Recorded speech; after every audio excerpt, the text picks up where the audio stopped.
In this video, I'll explain what preview items are and how they work in the Ultimate Socket system. With preview functionality enabled, when an item enters a socket's placeable range and is placeable, you will see a preview of the item transition into the socket. This is useful if you need to visualize how the item will fit into a socket. It also informs the user that the item is within placeable range, kind of like the highlighters. Sometimes the effect can be subtle, like in the chess example. Using preview items here is a good way to show exactly where the piece will be positioned on the board without actually placing the item. Other use cases include clearly showing which socket the item is going to be placed in. For example, you may have an inventory system with lots of sockets close together. Preview functionality works by hiding the item you're currently holding and spawning a preview item in the same position. Then it transitions to the socket. The reason for this is that in a lot of XR frameworks, you can't easily move the item you're currently holding. So, by hiding the item instead, you avoid fighting for ownership of the object, and you can manipulate the preview item however you like. So, that's a quick overview of what preview items are. Let's check out how to enable them in the Ultimate Socket system. For this demo, I'll reuse the demo scene from the placement criteria guide, as the inventory backpack will work well for showing off the preview functionality.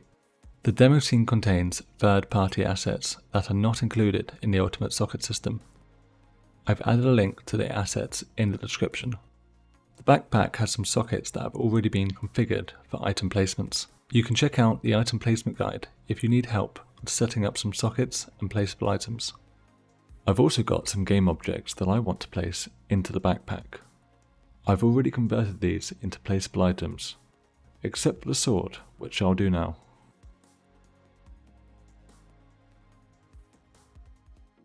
Okay, now let's enable preview functionality. Select the placeable item and then head over to the Preview Object tab. To enable preview functionality, tick the Use Preview Controller checkbox. That's all you need to do. It's super quick and easy to enable. Let's see how this looks in play mode.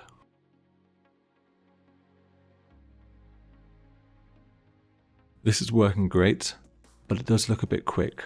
So if we want to slow it down or change the animation, we can go to the transition settings and update the play speed and the unplay speed. And we can select different curves for the animation. Let's check out what these updates have done. This looks a lot better. We can see a preview of the sword going into the closest socket. If we jump back to the settings, we can see that the Use Runtime Preview Object checkbox is ticked. Because this is enabled, the preview item is being automatically generated at runtime. There may be use cases where you don't want an exact clone of the placeable item, in which case you can untick the checkbox and assign a specific prefab yourself. When you do this, you also enable the Generate Preview Object section. This little utility will create a new prefab for you by cloning the existing game object and stripping off all behavior scripts, leaving just the visuals, similar to how the posing prefab utility works. I'll quickly show you how this works. Let's call this Sword Preview Object. Now let's select a save location for the prefab.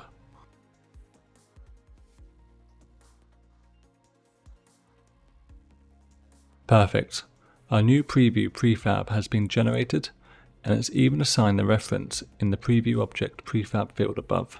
Now of course, right now there's no real difference between this new prefab we made and using a runtime one.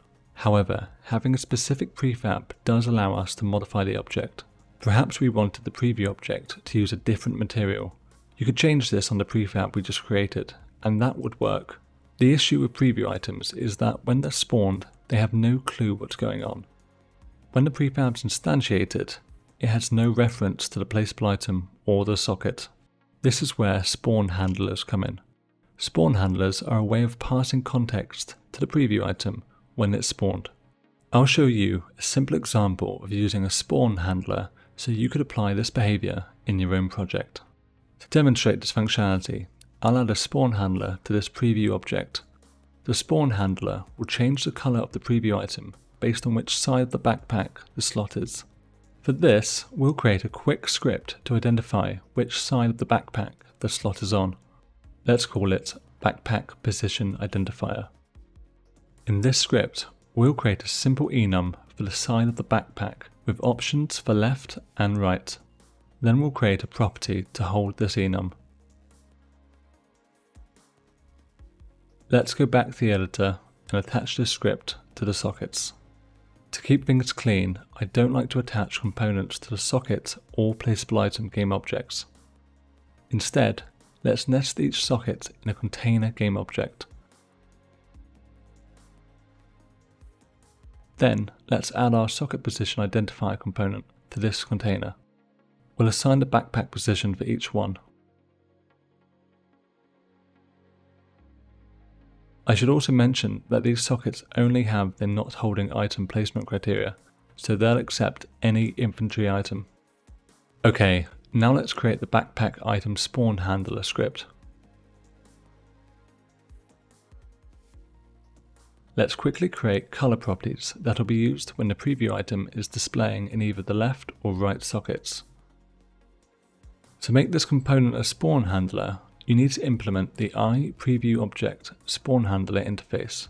This interface has a single function that you need to implement. The handlePreviewObject spawned function passes in a reference to the preview object, placeable item, and the socket.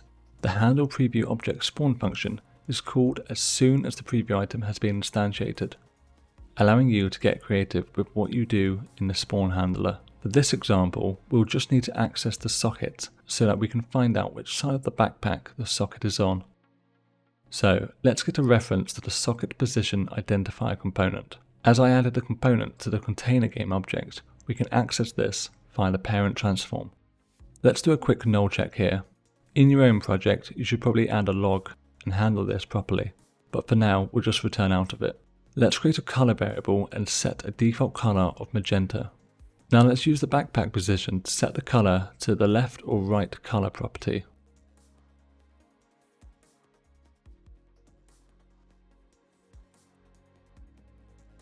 Now we'll set the color of the mesh renderer to the color we've just assigned. I hope this example shows you how you could implement a spawn handler in your project to use the state of the placeable item or socket to modify the visual of the preview item. Let's go back to the editor and check out the spawn handler in action. Now we're back in the editor, let's select our preview object prefab and assign the spawn handler we've just created. When this preview object is instantiated by the placement item, it'll look for any spawn handlers on the prefab and invoke the handle function we've just implemented. Now let's test this out in play mode.